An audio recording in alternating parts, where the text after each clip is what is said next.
চট্টগ্রাম জামি আহমদিয়া সুন্নি আলিয়া কামিল মাদ্রাসা। এই মাদ্রাসাটা কিন্তু একজন আল্লাহর ওলির হাতে গড়া।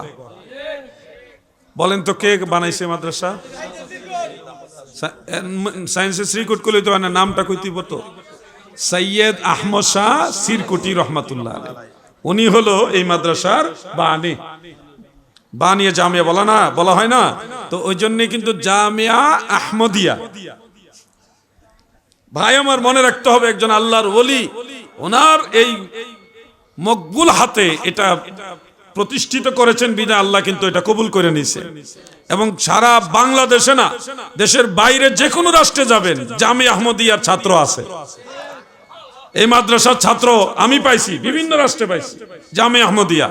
আর আপনারা ভাগ্যবান হলো, আপনারা এই মাদ্রাসার যিনি ভাইস প্রিন্সিপাল হযরতুল হাজ আল্লামা ডক্টর মোহাম্মদ লিয়াকত আলী সাহেব, তিনি হলেন এই এলাকার কৃতি সন্তান, সেই মাদ্রাসার ভাইস প্রিন্সিপাল। মারহাবা বলেন, খুশি না বেজার?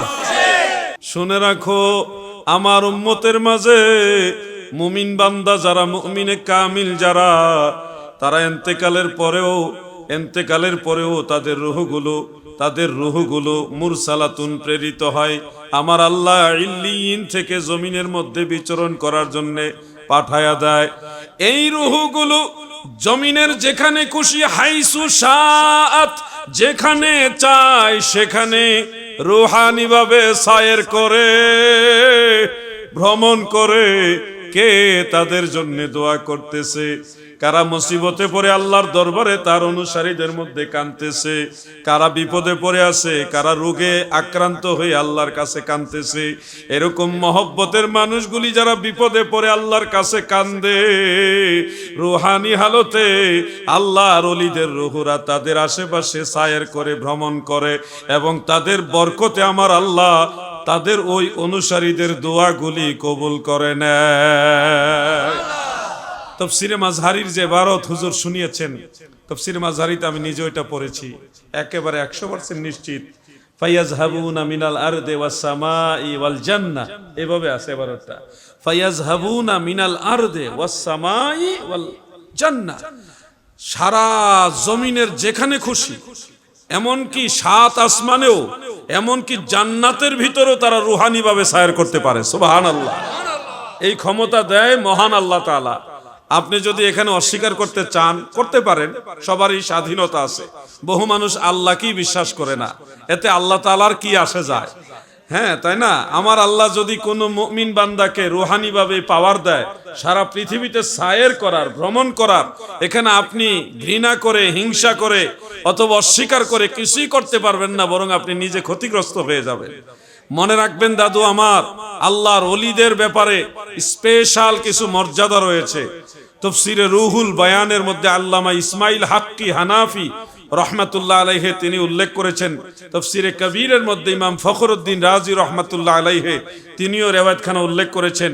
এছাড়া তাফসীরে রুহুল মাআনির মধ্যে মাহমুদ আলুসি বাগদাদি রহমাতুল্লাহ আলাইহি তিনিও উল্লেখ করেছেন। মিশকাতের শরা মিরকাতের মধ্যে ইমামুল হারামাইন মুল্লা আলী কারি রহমাতুল্লাহ আলাইহি তিনিও উল্লেখ করেছেন, আউলিয়াউল্লাহি লা ইয়ামুতুন বাল ইয়ানকুলুনা মিনাদ দারিল ফানা ইলা দারিল বাকা। আল্লাহর আউলিয়া যারা, আল্লাহর বন্ধু যারা, তারা ইন্তেকাল করে এক জায়গা থেকে আরেক জায়গায় শুধু স্থানান্তরিত হয়, জায়গা চেঞ্জ করে, কিন্তু আপনার আমার মতো বিলীন হয়ে যায় না, ফিনিশ হয়ে যায় না। এক জায়গা থেকে আরেক জায়গায়, দারুল ফানা থেকে দারুল বাকায় আল্লাহর ওলিরা তশরিফ নেয়। দাদু আমার, সবচেয়ে বেশি আনন্দিত হয়েছি সেদিন যেদিন এই হাদিস শরীফটা আমার নজরে পড়লো। ইমাম ইবনু আব্দুল বার রহমাতুল্লাহ আলাইহি আত-তামহিদের মধ্যে হাদিস কানা উল্লেখ করেছেন, আল ইস্তিসকারের মধ্যে উল্লেখ করেন, প্রিয় নবীজির সহিহ হাদিস, যখন কোন জায়রিন, জিয়ারতকারীরা আল্লাহর ওলিদের মাজারের পাশে জিয়ারত করতে যায়, মুমিনে কামিল যারা তাদের মাজারের কাছে জিয়ারত করতে যায়, প্রিয় নবীজি বলেন, আমার ওই মুমিন উম্মত যারা কবরে আছে, আল্লাহর ওলি যারা, তারা ওই মাজারের ভিতর থেকে জায়রিনদেরকে দেখতে পায় এবং তাদের কথার আওয়াজ শুনতে পায়। সুবহানাল্লাহ।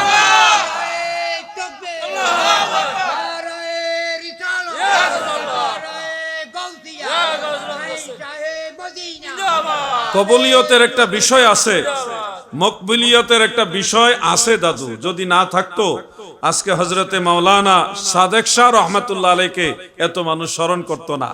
ওনাকে আল্লাহ ভালোবাসে বিদায় আপনাদের কানে কানে ফেরেশতাদের মাধ্যমে আল্লাহ জানাই দিয়েছে তোমরা তার স্মরণে আয়োজন করো।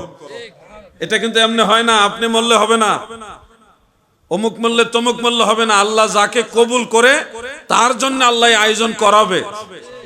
যাকে ইচ্ছা তাকে দিয়া মিলায় তৌহিদের মেলা, কেউ বুঝিতে পারে না রে ওলি আল্লাহর খেলা। ও যুবক ভাই আমার, আমরা তাসাউফপন্থী, তরিকতপন্থী, আমরা এমন অনেক কিছুই আমাদের জীবনে দেখেছি যেগুলি আপনারা শুনলে শিহরিয়ে উঠবেন, বিশ্বাস করতে আপনাদের কষ্ট হবে, কিন্তু এটাই বাস্তব। আপনি দেখেন হযরত ঈসা আলাইহিস সালাম, তিনি এমন এক ক্ষমতাধর নবী এবং রাসূল ছিলেন,